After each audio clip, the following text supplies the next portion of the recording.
Desde el Boletín Gabriela Mistral saludamos a todas y todos quienes nos escuchan y les damos una fraternal bienvenida a este nuevo programa llamado Hablemos de Educación. Para hablar de educación hoy nos acompaña Natalia Toro, presidenta comunal del Colegio de Profesores y Profesoras de la comuna de Temuco. Bienvenida Natalia, estamos muy agradecidos y agradecidas de que usted haya aceptado nuestra invitación. Gracias, muchas gracias. Para quienes nos escuchan, queremos dar un poco de contexto a la conversación. No sin antes señalarles que hoy día, 9 de abril de 1947, se fundó la Universidad Técnica del Estado, bajo el mandato del expresidente radical Pedro Aguirre Cerda. Se funda esta institución que después es transformada en la Universidad de Santiago de Chile. Para quienes no conocen, acá en Temuco tenemos un edificio que perteneció a la Universidad Técnica del Estado, que está ahí en Prat, entre las calles Rodríguez y Diego Portales. Justo ahí hay un edificio que ahora es el Teodoro Bickel. Por si acaso los que no lo conocían, ahí estaba la Universidad Técnica del Estado. Para quienes nos escuchan, queremos dar un poco, insisto, de contexto a la conversación de hoy. Hace 163 años, el 24 de noviembre de 1860, se dictó la primera ley de instrucción primaria. Vale decir que fue un hito legislativo y social que da cuenta de la incansable tarea por dar cobertura educacional a todos los chilenos y chilenas durante el siglo XIX. Noten ustedes que es el Estado el que se hace cargo de la educación. La sociedad de la época se caracterizaba por un alto nivel de analfabetismo. 9 de cada 10 chilenos no sabían leer ni escribir, y era casi natural la temprana incorporación de los niños y las niñas a las tareas productivas. La educación de los más pobres se desarrollaba fundamentalmente en las iglesias. Hacia 1860, en forma inédita, se estableció que la instrucción primaria se daría bajo la dirección del Estado y que ésta sería gratuita, comprendiendo tanto a hombres como mujeres. El sistema educacional quedó dotado de una estructura centralizada en la que el Estado controlaba la educación, la actividad pedagógica de manera gratuita, haciéndose responsable, dicho sea de paso, de lo que establecía la Constitución de 1833, que había fijado que la educación debía ser una tarea preferente del Estado. Con el fin de formar preceptores capacitados para enseñar, es que se crearon las escuelas normales en todo el país. El 26 de agosto de 1920, ya estamos en el siglo XX, tuvo lugar un avance crucial. Se aprobó la ley número 3654 de instrucción primaria obligatoria. A partir de esta ley, los padres estaban obligados a hacer que sus hijos frecuentaran durante 4 años al lo menos y antes de cumplir los 13 años de edad algún establecimiento educacional. El presidente Pedro Aguirre Cerda, quien ya nombramos al inicio de esta conversación, en 1939 dijo: para que la enseñanza pueda cumplir su misión social con toda amplitud, es necesario que sea gratuita, única, obligatoria y laica. En 1965, el presidente Eduardo Frei Montalva, a días de asumir la presidencia, se preocupó de forma prioritaria de la educación, poniendo en marcha el Plan Extraordinario de Educación, que instauró un sistema de educación regular, instalando los niveles de educación parvularia, educación general básica y educación media, con las modalidades conocidas como científico humanista y técnico profesional, y la educación superior.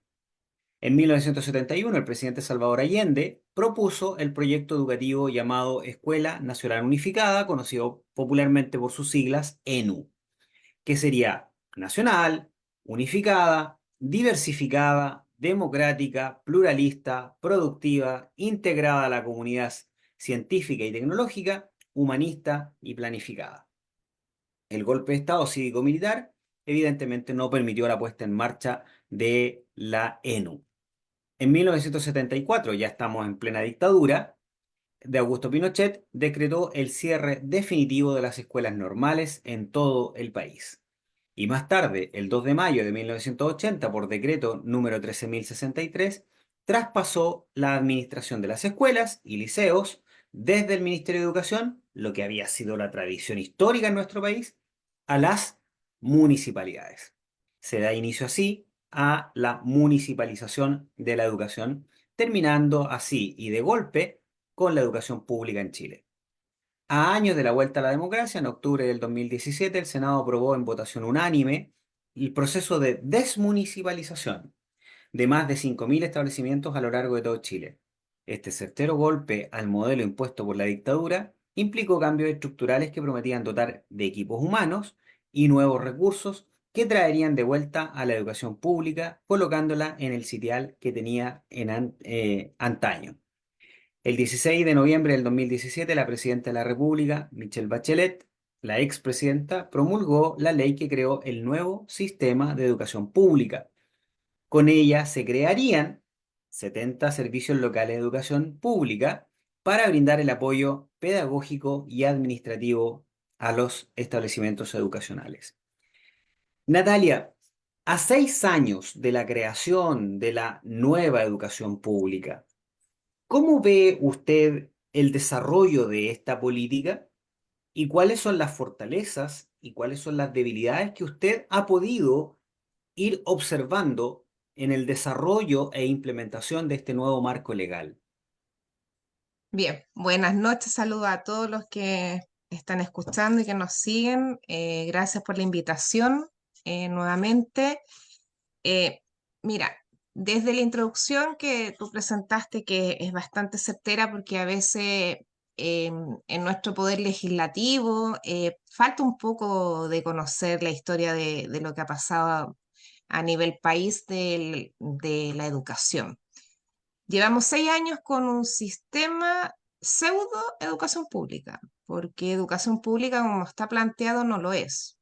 Porque aquí, si vamos escuchando la narrativa de lo que estamos desde vuelta a la democracia, eh, el tema de educación ha sido un tema de gobierno y no de Estado. Y ahí es donde hemos tenido la gran falencia. Tenemos estas 70 creaciones de estos nuevos sistemas de educación local donde se crea un nuevo organismo, pero este nuevo organismo que quien los administra siguen siendo sostenedores, siguen teniendo la misma figura de sostenedor, por tanto seguimos teniendo las mismas problemáticas y la educación como sí, como pública, no existe, porque tenemos educación estatal subvencionada, pero pública que esté administrada por el Estado, no existe en estos momentos. Tenemos, por un lado, estos servicios locales que sabemos que el primero que se formó fue en el de Barranca, donde fue un total fracaso, porque se creó el sistema como todo lo que se ha hecho en los últimos tiempos, sin la mirada de quienes estamos en el aula o estamos trabajando en el sistema. No es menor que a la fecha tengamos solamente 38% de establecimientos municipales o de administración delegada o sistema, en este caso es LEP. Entonces eso quiere decir que educación pública no alcanza a ser lo que era en antaño lo que nosotros estábamos hablando. Así que en ese sentido, también cabe una gran pregunta que el otro día conversaba a propósito de la visita que estuve en el Congreso. ¿Cuál es la figura que tiene el Ministerio de Educación en estos momentos?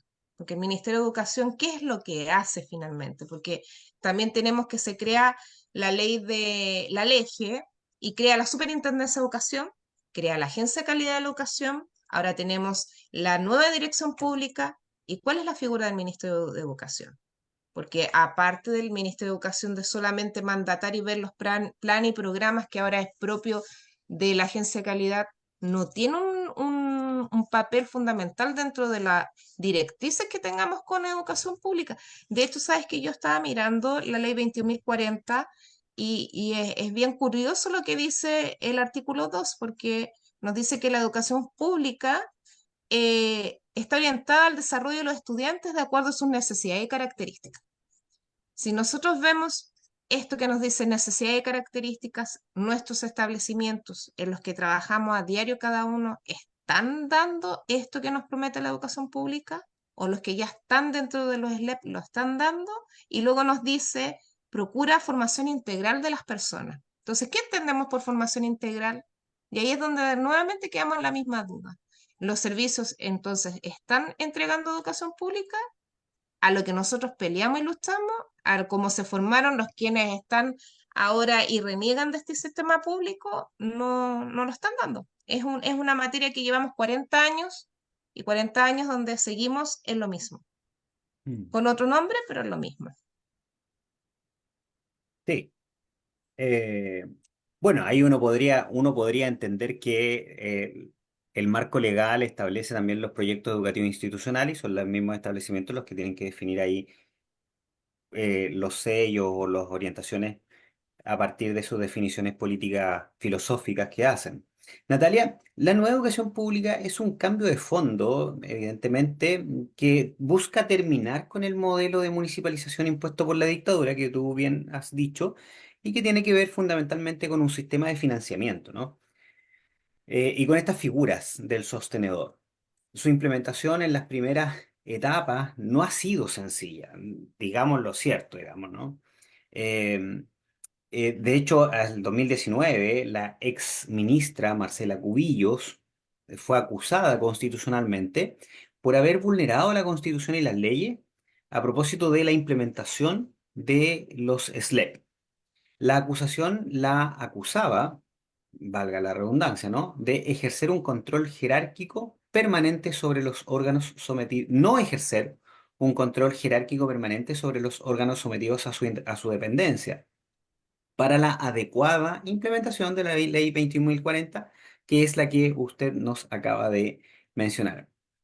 A su juicio, la nueva educación pública ha sufrido alguna suerte de trabas impuestas que efectivamente han dificultado su instalación.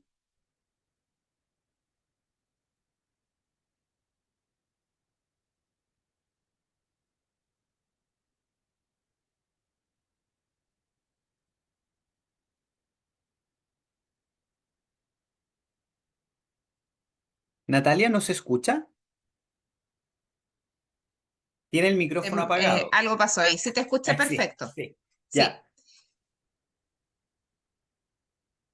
Han habido, la pregunta era, a su juicio, ¿la nueva educación pública y su implementación ha sufrido trabas impuestas o ha sufrido tor- eh, el ser torpedeada y que ha dificultado su instalación?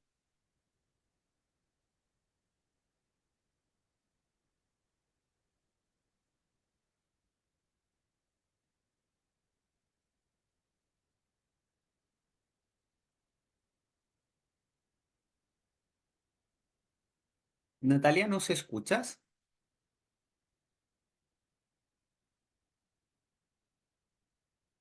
Natalia, ¿estás por ahí? Bueno, evidentemente para los que nos están viendo, sufrimos un problema de conexión. Natalia tenía una dificultad de internet, se acaba de salir. Vamos a esperar un par de segundos más para ver si puede ingresar nuevamente y darle continuidad a esta conversación que estábamos sosteniendo con la presidenta comunal del Colegio de Profesores y Profesoras de Temuco.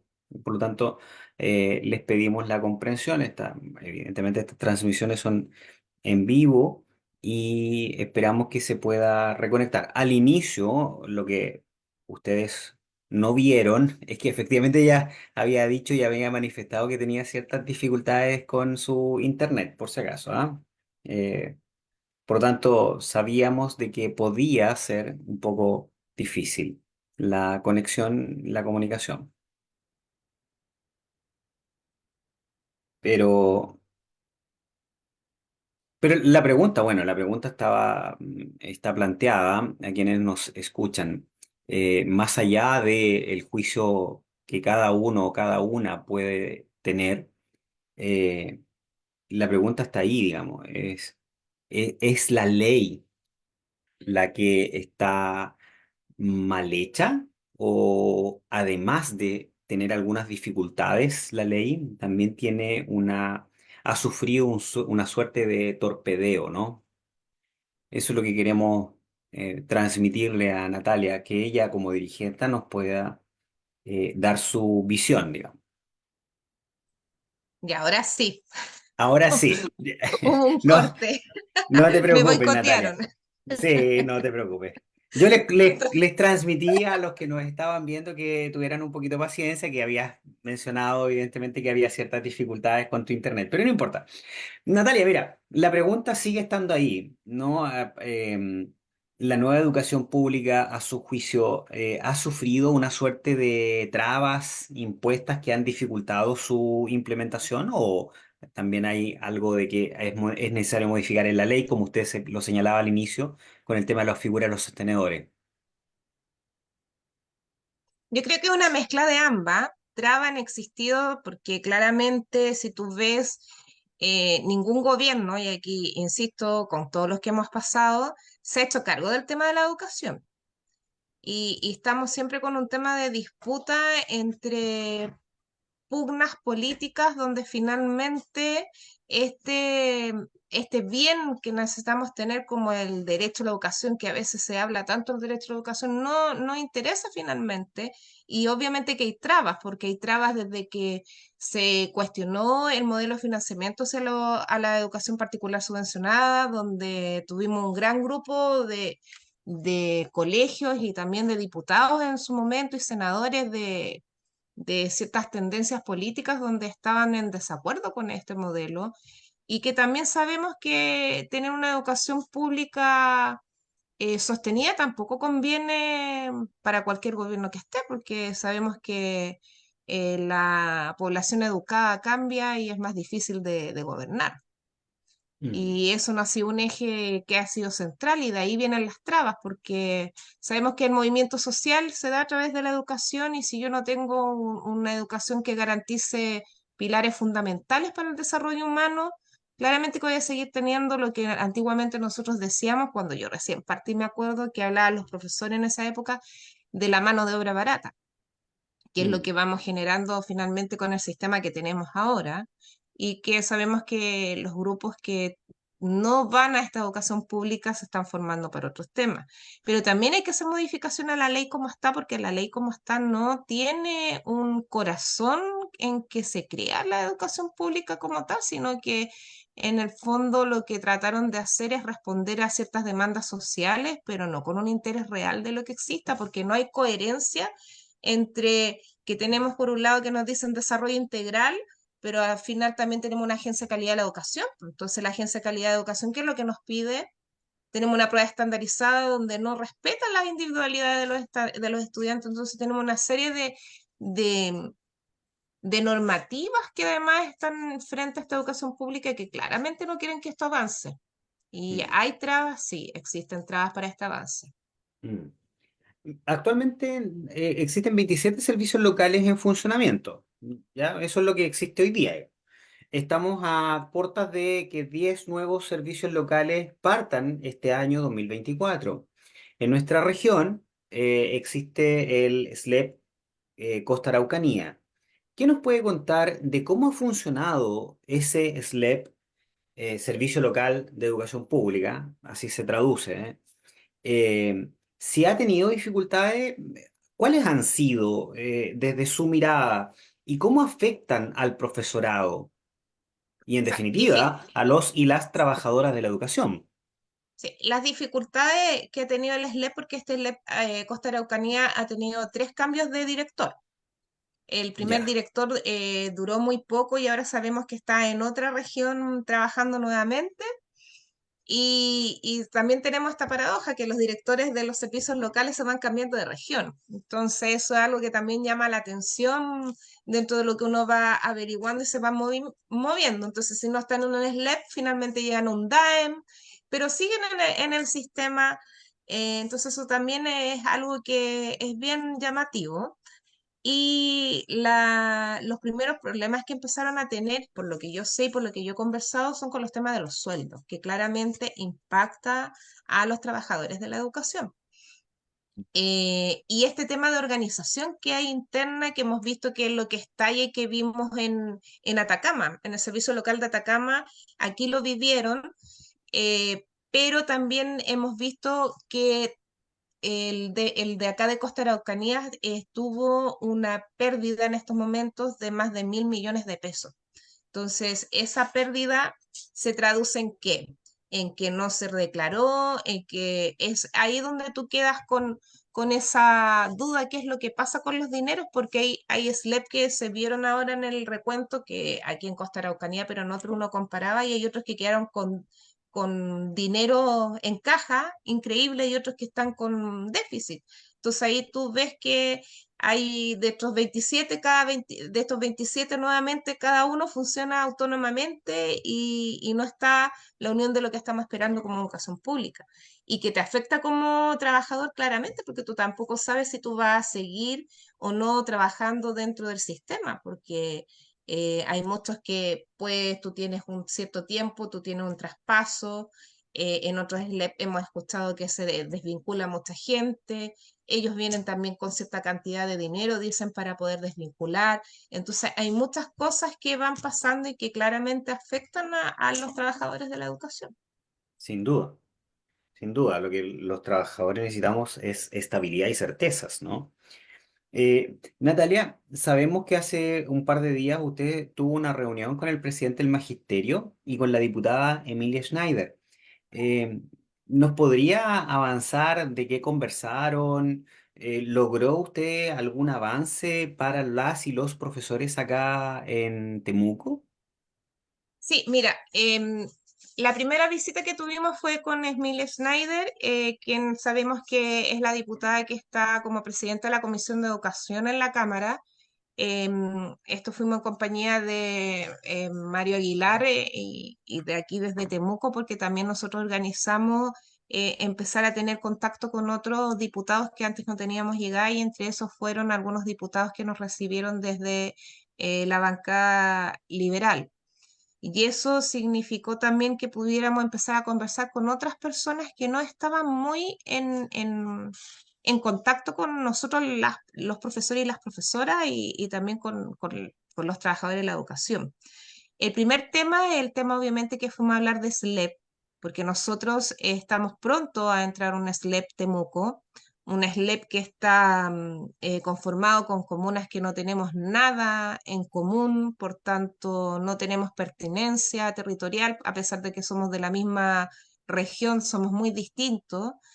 Y además fuimos a hablar a propósito de lo que pasó con la colega por la agresión hacia los profesores y asistentes de la educación, lo que pasó con la colega Catherine Yoma, en donde fuimos a entregar algunas indicaciones necesarias para el proyecto de ley para protección para los trabajadores de la educación y sobre todo para los docentes.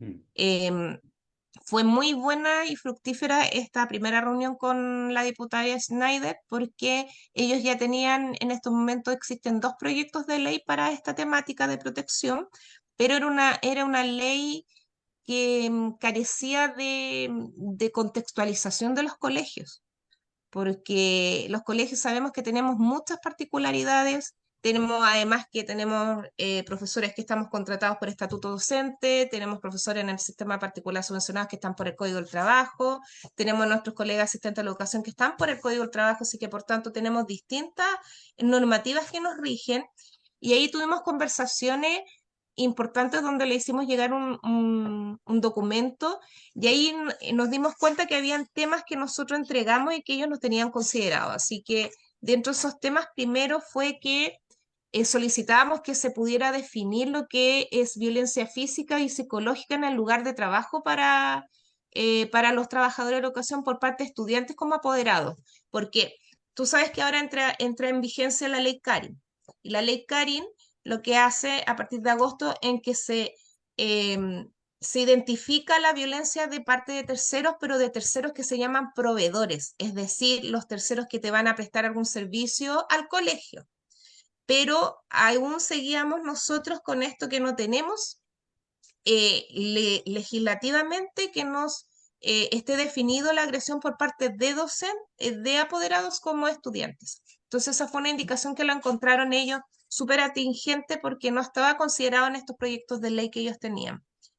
Y por tanto se necesita que se modifique tanto el código laboral como el estatuto docente. Luego, también indicamos que se amplíen los motivos para catalogar amenazas, porque tú sabes que con la ley Karin también se entra también lo que se consigue, el 297 bis del Código Penal nos dice que se va a modificar lo que es amenazas, pero amenazas también dentro de este ámbito. Entonces, nuevamente nosotros los profesores quedamos fuera de esta normativa, la ley Karin no nos ampara, entonces ahí lo que nosotros pedíamos es que las amenazas que se realizan a los profesores, lo que vimos a diario, por ejemplo, te vamos a pegar a la salida, o si tú no haces lo que yo te estoy pidiendo como...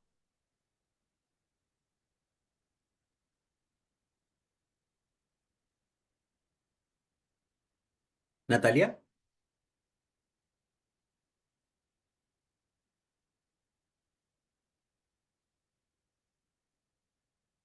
nuevamente les comentamos que tuvimos una interrupción de la comunicación con Natalia. Natalia nos estaba comentando respecto de lo que había sido su visita al Parlamento y la reunión que sostuvo con la presidenta de la Comisión de Educación de la Cámara de Diputados, la diputada Emilia Schneider, para poder avanzar en aspectos que tienen que ver con la protección a las y los docentes y trabajadores de la educación en el marco de los lamentables sucesos que desembocaron en el suicidio de la colega Catilloma. Creemos que es importante que exista un marco regulatorio que nos proteja a todos y a todas de las amenazas o agresiones a las que podemos estar expuestos en el contexto de una sociedad que cada vez es bastante más violenta y está cada vez más disociada, ¿no? Está cada vez más desintegrada. Eso es relevante para proteger a la integridad física, mental de las y los trabajadores. Eso es lo que nos estaba contando la dirigente del Comunal Temuco, pero lamentablemente nuevamente se nos cayó la comunicación. Esperamos que ella pueda reconectarse. Eh, Sabemos que de pronto estas cosas suceden, ¿no? De hecho, los que hace un par de años atrás estábamos en la pandemia deben recordar, ¿no? Que la comunicación era bastante compleja, particularmente las y los trabajadores de la educación que tenían que sostener un sistema educativo que no estaba diseñado para este espacio de la virtualidad. Y nos enfrentamos con este tipo de problemas, que se nos caía la comunicación, que se nos cortaba, que sufríamos aquello. Eh, entonces estábamos expuestos a estos impas. Natalia nos escucha. Ahí ustedes la pueden ver que está tratando de conectarse, reconectarse. Eh, que es bien interesante lo que ella nos está planteando, porque creemos que es un avance significativo para la protección de la integridad física y mental de las y los trabajadores de la educación. Eh, Lamentablemente, Natalia nuevamente se quedó sin conexión. Les pedimos que tengan un poco de paciencia. Eh, estas situaciones pueden ocurrir. Es un tema bien relevante, ¿no? Así que vamos a pedir que se puedan excusarnos de esta situación. En tanto ella se pueda reconectar, vamos a continuar con su explicación y una pregunta que es bien interesante, ¿no? Que tiene que ver con los y las trabajadoras de educación de la Municipalidad de Temuco que trabajan en el ámbito educativo. Así que no se retiren. Ya, Natalia, ahora ¿nos sí, oye, escuchas? Ya. sí, No importa, no estás importa. súper Lo importante es apasionada con el tema. Lo importante es que usted está aquí. Sí, Por favor, siga explicándonos. El tema está en el contexto de esta ley que se está discutiendo, estos dos proyectos y que tienen que ver con la protección de la integridad física y mental de las y los trabajadores de la educación. En eso estábamos.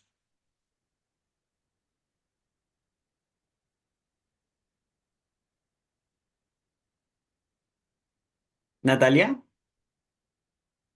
sí, sí. Y de las indicaciones que pudimos entregar, sí, ¿se escucha? sí, sí, la Ahí sí, escuchamos súper bien. ¿me escuchas? Sí, ya, Sí, sí, ya, sí. mira. Bueno, dentro de esta conversación, lo que yo les contaba es que nos dimos cuenta que habían varias indicaciones que eran necesarias ingresar a estos proyectos de ley porque no estaban contextualizados desde nuestra realidad como profesores y profesionales de la educación. Entonces ahí, dentro de esta conversación, nosotros entregamos un documento que redacté a raíz de todo este trabajo que hemos estado haciendo de protección hacia los profesores, y ahí nacieron varias interrogantes.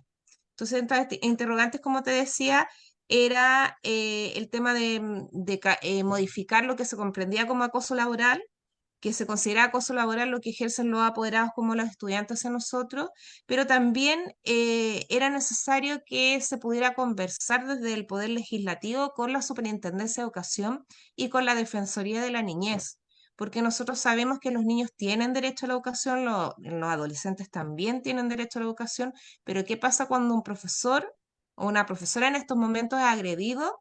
Superintendencia dictamina y dice que el niño debe volver al establecimiento educacional porque prima su derecho a la educación. Entonces ahí es donde nosotros conversamos y decíamos que es necesario que esta conversación desde el Poder Legislativo con estos tres entes que tenemos lo puedan tener y la necesidad de que también se pueda resguardar de alguna manera a los profesionales con algunas medidas de protección, porque ¿qué pasa con el profesor? Finalmente no tiene medidas de protección. ¿Cómo podemos solicitar las medidas cautelares? ¿Quién las va a realizar? ¿Cuál es la figura que tiene el Estado o en este caso los sostenedores con nosotros para nuestro resguardo? Y también el tema de la difusión, que tampoco lo tenían considerado la difusión que se dan por los medios digitales de los propios jóvenes o adolescentes cuando agreden a un profesor, porque eso mancha claramente la honra, tu autoestima, y eso tampoco está penalizado. Y no Mm, deja de ser menor, no deja de ser menor que nosotros veamos cómo los niños o los adolescentes publican en sus redes sociales cuando le pegan a un profesor y se burlan y algunos sabemos que hay apoderados que dicen que se justifica. Entonces, todo eso también nosotros lo pedíamos y creemos que es súper importante.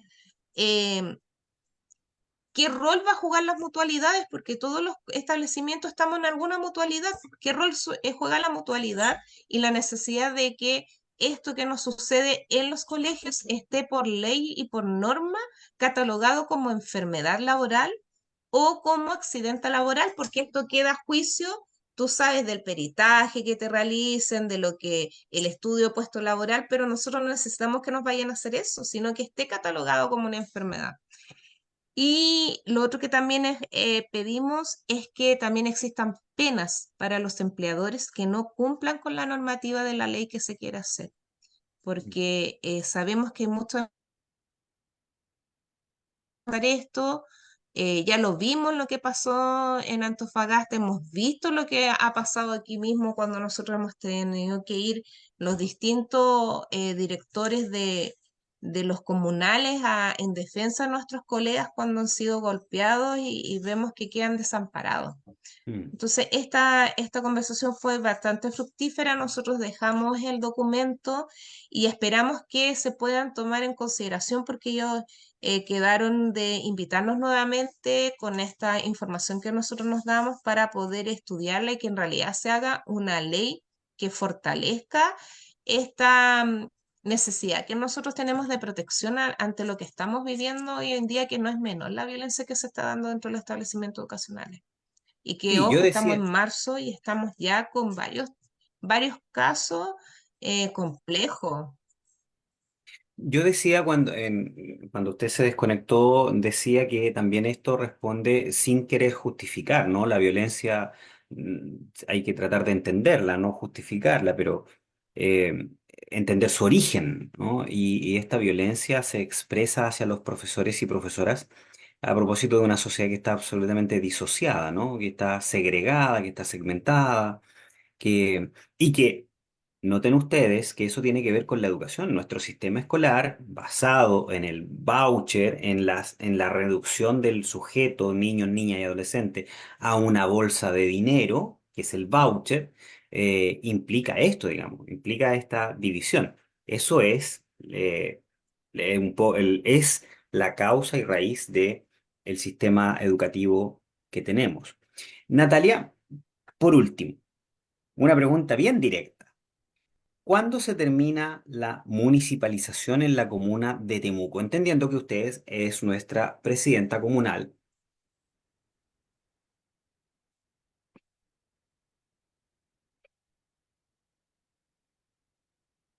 Natalia, ¿no se escuchó?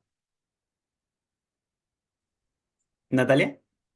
¿Sí? Sí, sabes que eso guarda relación con lo mismo que estábamos hablando en un principio, porque el fenómeno de la violencia que se da en los establecimientos educacionales también tiene que ver con el fenómeno de lo que vivimos como sociedad. Y que Mm, finalmente este es un producto del sistema que hemos tenido, porque claro. tenemos varias dicotomías entre lo que nosotros profesamos y lo que podemos hacer desde lo que se profesa dentro del sistema educativo, desde lo que nosotros tratamos de hacer como profesores, porque ahí hay que reconocer cómo se trabaja dentro de los establecimientos, cómo trabajan a propósito nuestros profesores que tuvieron el domingo, los profesores rurales, cómo trabajan en las escuelas con los pocos recursos y que finalmente esta segregación se ve marcada dentro del sistema y que lamentablemente ahora nosotros estamos expuestos a esta falta de preocupación por el real desarrollo de lo que significa un desarrollo integral, donde no es menor que tengamos estas transformaciones curriculares que no son muy atingentes, donde filosofía dejó de ser un ramo, donde desapareció educación cívica y fuimos haciendo esta transformación hacia formación ciudadana, pero todo esto ha tenido ciertos cambios que es el producto de lo que estamos viviendo ahora. Los niños, niñas y adolescentes tienen derechos, sobre todo, qué es lo que nosotros vemos, pero qué es lo que pasa cuando esos derechos transgreden hacia los profesionales de educación o los profesores, lo que vemos, o lo que pasa con los apoderados cuando llegan con estos momentos de furia hacia los colegas. Acá en Temuco hace poco tuvimos algo que salió dentro de las noticias, una colega que fue golpeada, empujada y quedó lastimada por un tema de un celular. Entonces, vemos que los jóvenes están enajenados con los celulares, están enajenados con muchos temas que no les interesa el establecimiento, porque también hay que empezar a repensar cómo estamos haciendo la educación hoy en día. Y eso también es un tema que no está dentro de las políticas públicas. Natalia, yo le hacía una pregunta para ir finalizando. Una pregunta bien directa. Usted como dirigente comunal de Temuco, ¿cuándo se termina la municipalización de la educación en la comuna de Temuco? La municipalización, según la ley que tenemos, se terminaría el próximo año. Ya. Y ahí pasaríamos a formar parte de un SLEP. El 2025 seríamos la transición y el 2026 seríamos SLEP, porque ahora Ya. tenemos un año de transición donde hacen todo un estudio y el 2026 pasaríamos a ser SLEP. O sea, eventualmente podríamos ser SLEP el Así 26. que estamos a nada. Natalia, le queremos agradecer el haber estado con nosotros, el haber soportado la conexión de internet, eh, haber aceptado esta invitación. Antes de despedir a Natalia, creo que me equivoqué. Cuando yo hablé de la Universidad Técnica del Estado en 1947, creo que dije que fue creada por Pedro Aguirre Cerda. No, fue Gabriel González Videla. Es el presidente de la época, no Pedro Aguirre Cerda. Por si acaso me equivoqué. Natalia, ha sido bastante enriquecedor haberla escuchado, haber compartido con usted. Le deseamos el mayor éxito en su labor como dirigente comunal. Nosotros desde acá, como Boletín Gabriela Mistral, siempre vamos a estar apoyando toda acción en defensa de la educación pública y el mejoramiento de su implementación y por el bien de los y las trabajadoras de la educación. Amigos, amigas de Boletín Gabriela Mistral, muy buenas noches. Muchas gracias, Natalia. Gracias, un gusto y espero que podamos seguir conversando porque hay muchos temas que tenemos que ver que pasan aquí a nivel local y comunal importantes que se vienen ahora. Así que hay varias cosas que vamos a tener que seguir conversando. Así que gracias por el espacio. Muchas gracias, Natalia. Que tenga muy buenas noches. Buenas noches.